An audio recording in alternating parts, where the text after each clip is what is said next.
বিক্রমপুরের ঐতিহ্যবাহী বিবিখানা পিঠা এখন বাড়িতেই তৈরি করে নিন। বানানো তো জলের মতো সহজ, খেতে এত ভালো লাগবে তো খেতে খেতে মুখ ফেরাতেই পারবেন না। হয়েছে দেখুন একেবারে নরম তুলতুলে স্পঞ্জে, মুখে দিলেই তো মিলিয়ে যাবে। নমস্কার বন্ধুরা, রূপার রন্ধনশালায় আপনাদের সকলকে অনেক অনেক স্বাগত জানাই। তো চলে এসেছি আজকের আবার একটা নতুন রেসিপি নিয়ে। তো আজকে আমি বানাবো বিক্রমপুরের ঐতিহ্যবাহী পিঠে, হলো বিবিখানা পিঠে। আর এই বিবিখানা পিঠে বানানো তো একেবারেই সহজ। তো আপনারা একবার দেখলে বাড়িতে খুব সহজেই বানিয়ে নিতে পারবেন, আর খেতেও তো দারুণ লাগে। তো আপনারা সঙ্গে থাকুন আর প্রথম থেকে শেষ পর্যন্ত পুরো রেসিপিটা দেখতে থাকুন। আশা করি আজকের রেসিপিটা আপনাদের অনেক অনেক ভালো লাগবে। তবে চলুন দেরি না করে শুরু করে দিই আজকের রেসিপিটা। তো প্রথমে আমি উনুনটা জেলে উনানে একটা কড়া বসিয়ে দিয়েছি, আর এবার আমি কড়াতে দিয়ে দেব গুড়। তো এখানে আমি 1 বাটি খেজুরের পাটালি গুড় নিয়েছি, তো কড়াতে দিয়ে দিচ্ছি।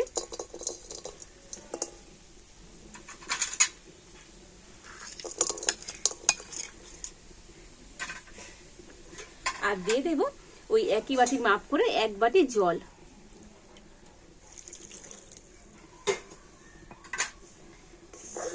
আর এবার আমি নাড়াচাড়া করে তো গুড়টাকে ভালো করে গলিয়ে নেব।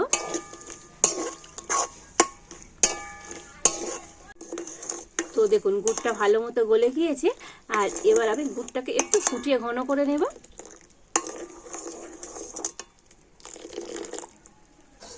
তো গুড়টাকে ফুটিয়ে একটু ঘন করে নিয়েছি, আর এবার আমি গুড়টাকে নামিয়ে নেব। তো দেখুন গুড়টাকে কিন্তু ফুটিয়ে অনেকটাই ঘন করে নিয়েছি, এইভাবে একটু ঘন করে নিতে হবে। তো একটা বাটিতে আমি গুড়টা নিয়ে নিচ্ছি। তো দেখেই বুঝতে পারছেন গুড়টা আমি কতটা ঘন করে নিয়েছি। এইভাবে গুড়টাকে কিন্তু প্রথমে একটু ঘন করে নিতে হবে। আর কত সুন্দর গুড়ের কালার হয়েছে দেখুন।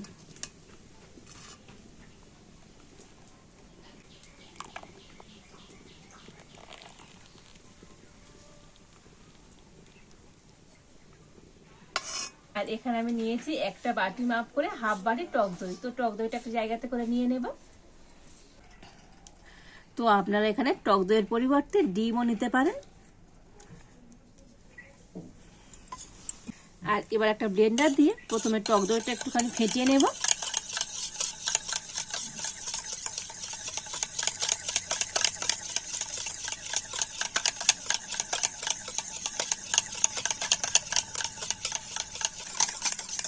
তো দেখুন টক দইটা কিন্তু একটু ভালো করে ফেটিয়ে নিয়েছি। আর এবার আমি এই ফেটানো টক দইয়ের মধ্যে দিয়ে দেব ওই একই বাটির মাপ করে 1 বাটি চালের গুঁড়ি। দিয়ে দেব 1 বাটি ময়দা।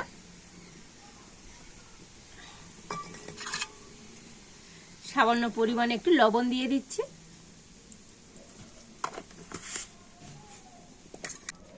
আর এবার আমি গরম গরম গুড়টা নিয়ে তো দিয়ে দেব।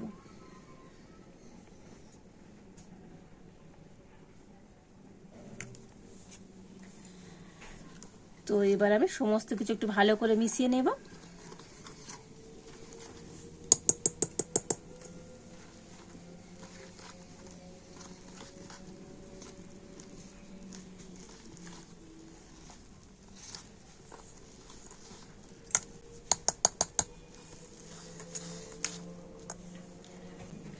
আর এবার আমি এই গুড়ের বাটির মধ্যে তো অল্প একটু গরম জল দিয়ে দিচ্ছি।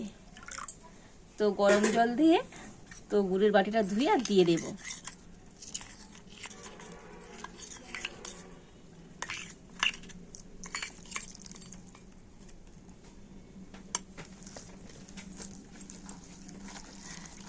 তো সমস্ত কিছু খুব ভালো করে মিশিয়ে নেব।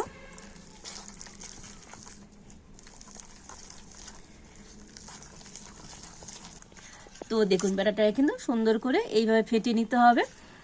আর এবার আমি ব্যাটারের মধ্যে দিয়ে দেব 2 চামচের মতো সাদা তেল। তো সাদা তেল দিয়ে আবারও ব্যাটারটাকে একটুখানি ফেটিয়ে নিতে হবে।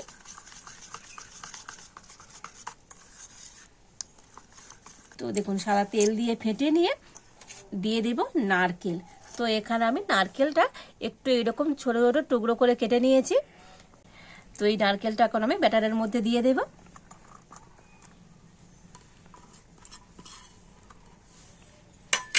তো নারকেল কুড়ো দিয়ে আবারও ব্যাটারটাকে একটু ভালো করে ফেটিয়ে নেব।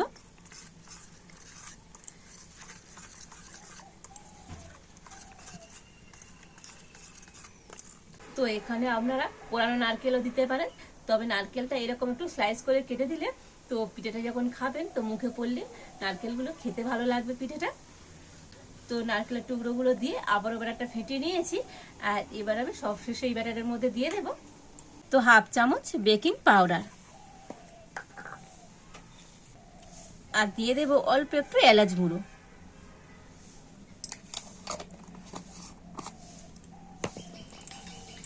তো বেকিং পাউডার আর এলাচ গুঁড়ো দিয়ে তো ব্যাটারটাকে আবার একটু ফেটিয়ে নিচ্ছে।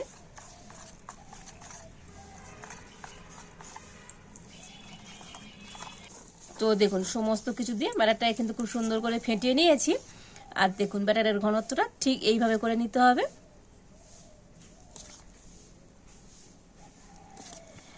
তো আজকের আমার পিঠের জন্য তো পিঠের ব্যাটারটা কিন্তু একেবারে রেডি হয়ে গেছে। আর এবার আমি একটা কড়া বসিয়ে দিয়েছি উনানের উপরে, আর এরকম একটা চৌকো শেপে আমি পাত্র নিয়ে নিয়েছি। তো আপনারা যে কোনো বাটিতে কিন্তু এই পিঠাটা তৈরি করতে পারবেন। আর এইটাকে এখন আমি কড়ার মধ্যে দিয়ে দেব। তো প্রথমে এটাকে একটু গরম করে নেব। তো কেক টিনটা একটু ভালো করে গরম করে নিয়েছি। আর এই কেক টিনের মধ্যে এখন আমি একটু সাদা তেল দিয়ে দেব।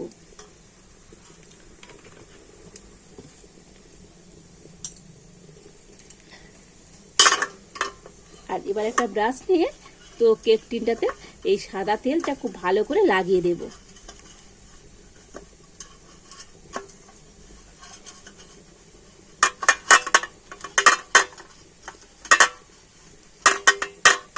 তো দেখুন তেলটা কিন্তু এই কেক টিনটা চারিধারে খুব ভালো করে লাগিয়ে দিয়েছি। আর এবার আমি কড়ার মধ্যে একটা স্ট্যান্ড বসিয়ে দিচ্ছি। আর এই স্ট্যান্ডের উপরে কেক টিনটা দিয়ে দিলাম।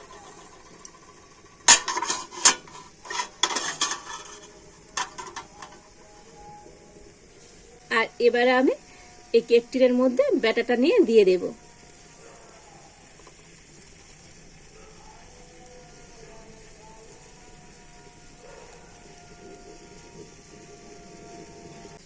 তো সম্পূর্ণ ব্যাটারটা দিয়ে দিয়েছি।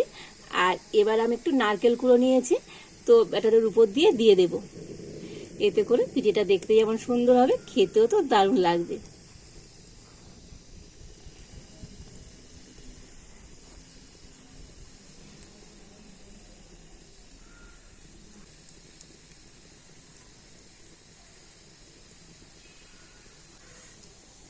তো দেখুন উপর দিয়ে নারকেল কুড়োটা সুন্দর করে দিয়ে দিয়েছি। আর এবার আমি ঢাকা দিয়ে দেব। আর এবারে এভাবে আমি মোটামুটি 25 থেকে 30 মিনিট জাল দেব। এতে করে পিঠেটা কিন্তু খুব সুন্দরভাবে হয়ে যাবে। তবে জাল খুব জোরে দেওয়া যাবে না, একটু মিডিয়াম জাল দিয়ে তো পিঠেটা তৈরি করে নিতে হবে। তো 25 মিনিট পর আপনাদের দেখাবো আজকের এই বিবিখানা পিঠেটা কেমন হয়েছে। তো প্রায় 30 মিনিট আমি এইভাবে জাল দিয়ে নিয়েছি। আর এবার ঢাকা খুলে দেখে নেব আজকের এই বিবিখানা পিঠেটা কেমন হয়েছে। দেখুন কত সুন্দরভাবে ফুলে গিয়েছে আর দেখতে কত সুন্দর হয়েছে। তো পিঠেটা ঠিকঠাক রেডি হয়েছে কিনা তো এটা কাঠি নিয়ে এইভাবে একটুখানি চেক করে দেখে নেব। তো দেখুন কাঠির গায়ে তো কিন্তু একটু ব্যাটার লেগে যায়নি। তো মানে পিঠেটা আমার একেবারে রেডি। আর এবার আমি নামিয়ে নেব।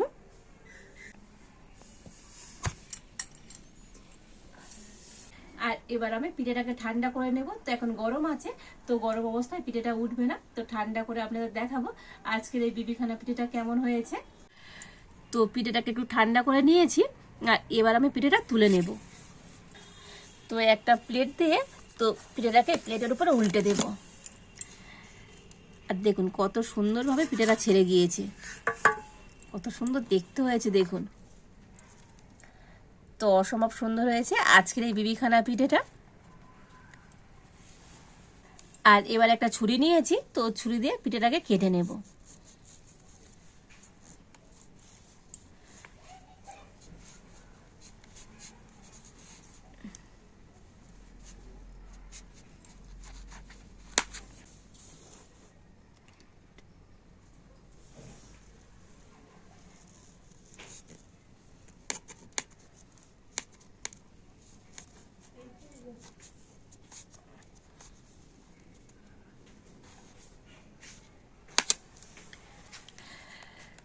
তো দেখুন পিঠেটাকে কিন্তু খুব সুন্দরভাবে কেটে নিয়েছি।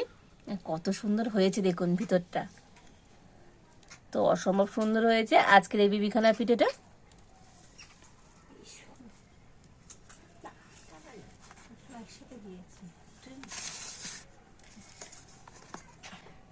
তো এবার আমি আবার এইভাবে কেটে নেব।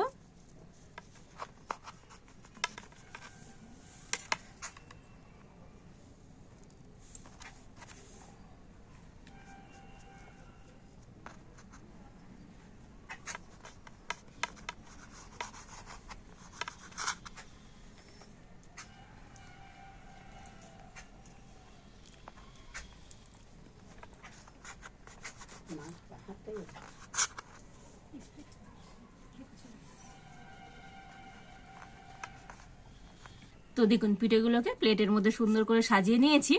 আর কত সুন্দর হয়েছে দেখুন আজকের এই বিবিখানা পিঠেটা, যেমন হয়েছে নরম তেমন জালিদার তেমন স্পঞ্জি। তো দেখুন অসম্ভব সুন্দর হয়েছে আজকের এই বিবিখানা পিঠেটা। আর এভাবে একটা পিঠে বানিয়ে তো বাড়ির প্রত্যেকে কিন্তু খেতে পারবেন। আর একদম সহজ সুন্দর এই পিঠেটা খেতেও কি দুর্দান্ত লাগে। তো একবার এভাবে পিঠে বানিয়ে না খেলে বুঝতেই পারবেন না এই বিবিখানা পিঠেগুলো কতটা সুন্দর খেতে হয়। তো এই শীতে আপনারা বাড়িতে নানা রকমের পিঠে বানিয়ে খান। তো একবার আমার মতো করে এইভাবে বিবিখানা পিঠে বানিয়ে দেখবেন, বাড়ির প্রত্যেকে তো ভীষণভাবে পছন্দ করবে। দেখুন একেবারে হয়েছে নরম, মানে হাত দেওয়ার আগে এটা কেটে যাচ্ছে।